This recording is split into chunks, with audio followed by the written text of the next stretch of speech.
প্রিয় ছাত্রছাত্রীরা, আমি তোমাদের কাছে উচ্চ মাধ্যমিকে কোন রচনাটা লিখবে সে ব্যাপারে একটা সাজেশন দিতে চাই।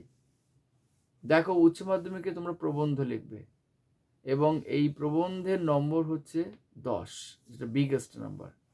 এই নাম্বারটা যদি ভালো না তুলতে পারো তো কিন্তু টোটাল ভালো হবে না।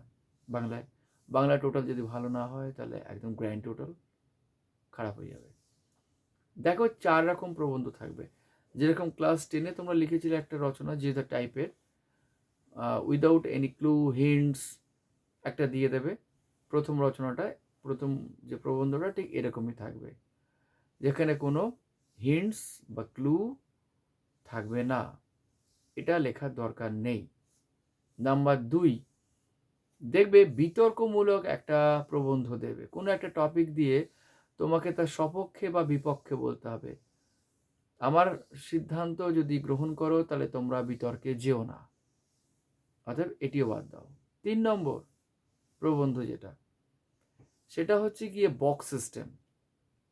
মাঝখানে একটা বক্স থাকবে, সেই বক্সের ভেতরে যে পয়েন্টসটা থাকবে সেটা হচ্ছে রচনার নাম। তার চারিদিকে ছোট ছোট বক্স থাকবে, অনেকগুলো পয়েন্টস দেওয়া থাকবে। সেই পয়েন্টসগুলোকে নিয়ে তোমাদেরকে লিখতে হবে। এটা চিন্তা এবং সময় সাপেক্ষ ব্যাপার। আমি বলবো এটাও বাদ দাও।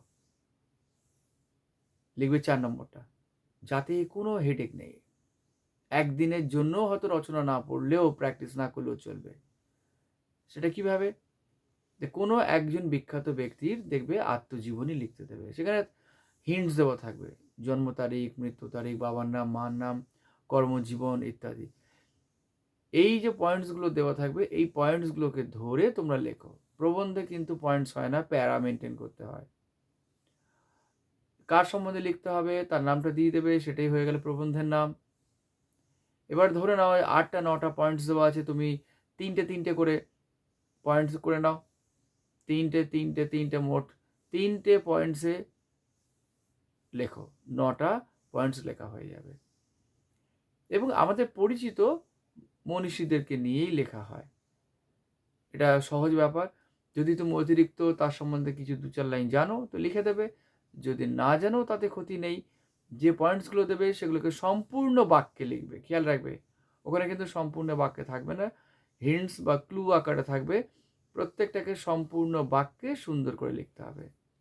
অতএব 4 নম্বর প্রবন্ধ লেখাটাই বুদ্ধিমানের কাজ হবে এবং সময় বাঁচানোর ক্ষেত্রেও উপযোগী হবে। Best of luck.